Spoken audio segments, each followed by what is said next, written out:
السلام علیکم every one, کیسے ہیں آپ سب؟ الحمدللہ میں تو ٹھیک ہوں۔ امید کرتی ہوں آپ سب بھی خیریت سے ہوں گے۔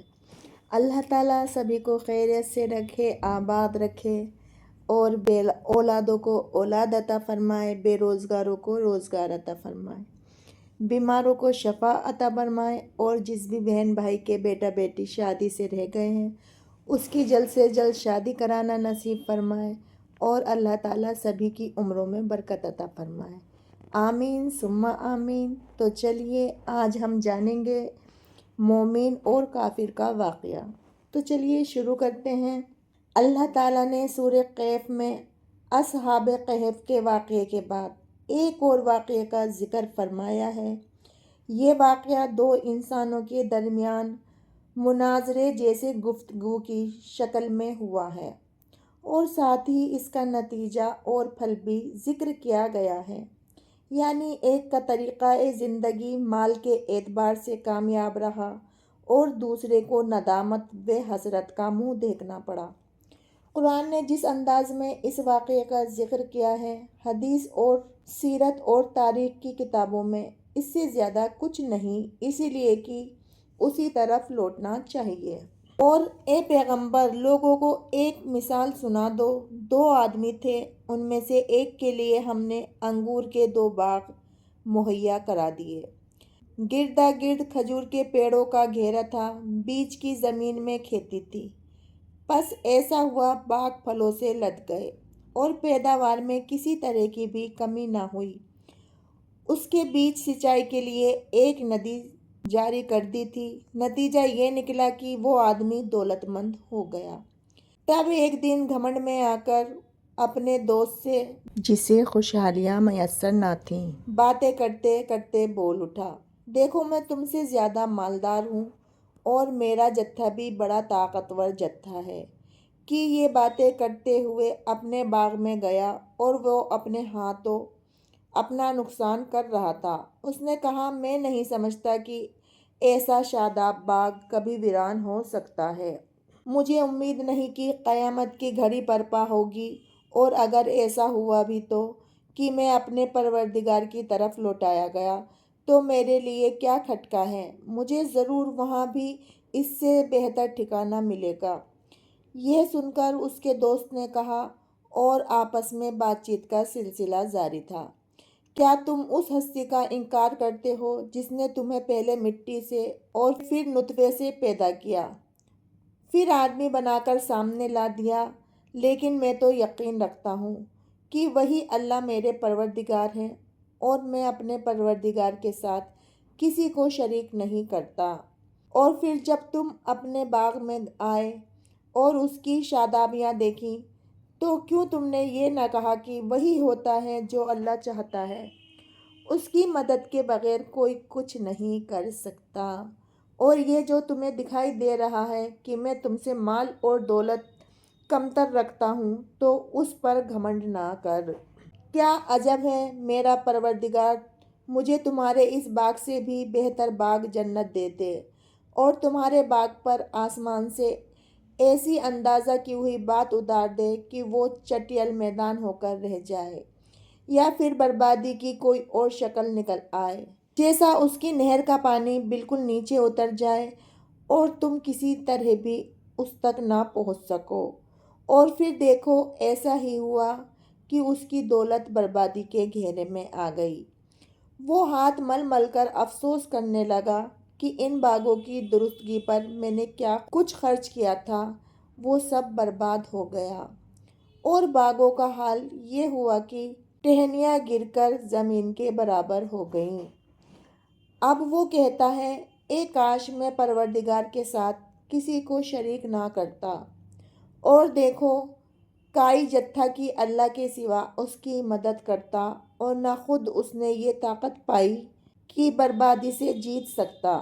یہاں سے معلوم ہو گیا کہ حقیقت میں سارا اختیار اللہ ہی کے لیے ہے، جو بہتر ثواب دینے والا ہے اور اسی کے ساتھ بہتر انجام ہے۔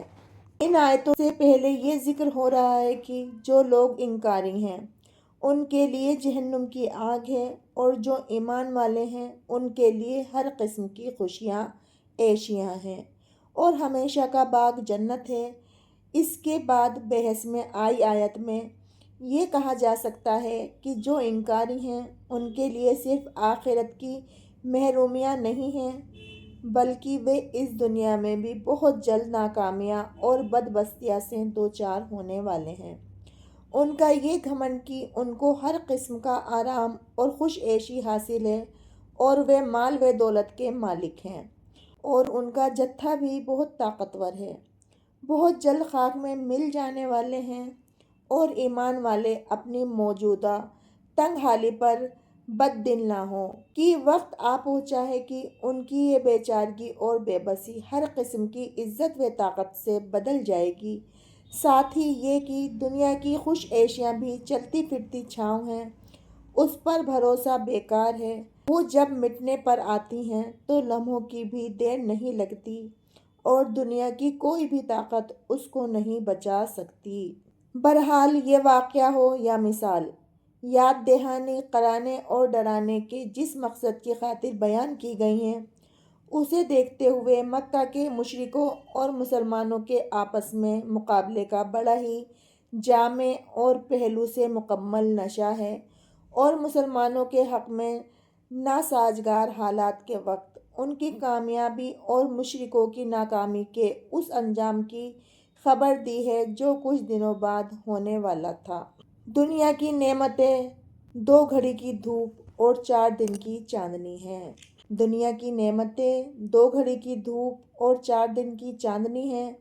کمزور اور مٹ جانے والی، پس عقل مند وہ ہے جو ان پر گھمنڈ نہ کرے اور ان کے بلبوتے پر اللہ کی نافرمانی پر آمادہ نہ ہو جائے، اور تاریخ کے ان پنوں کو نگاہ میں رکھے جن کی گود میں فرعون، نمرود، سمود اور عاد کی جابرانہ طاقتوں کا انجام آج بھی محفوظ ہے۔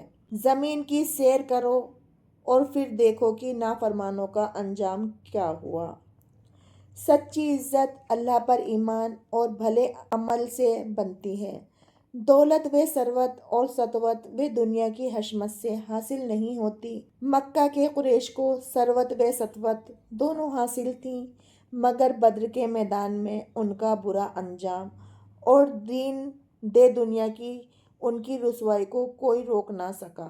مسلمان دنیا کے ہر قسم کے عیش کے سامان سے محروم تھے، مگر اللہ پر ایمان اور نیک عمل نے جب ان کو دینی اور دنیا کی عزت و حشمت عطا کی تو اس میں کوئی رکاوٹ نہ بن سکا۔ حقیقی عزت اللہ، اس کے رسول اور مسلمانوں کے لیے ہی ہے، مگر منافق اس حقیقت کو نہیں جانتے۔ مومن کی شان یہ ہے کہ اگر اس کو اللہ نے دنیا کی نعمتوں سے نوازا ہے تو گھمنڈ اور تکبر کے بجائے اللہ کے دربار میں ماتھا جھکا کر نعمت کا اعتراف کرے اور دل و زبان دونوں سے اقرار کرے کہ اللہ اگر توبہ نہ عطا فرماتا تو ان کا حاصل کرنا میری اپنی قوت و طاقت سے باہر تھا۔ سب تیری ہی عطا و بخشش کا صدقہ ہے۔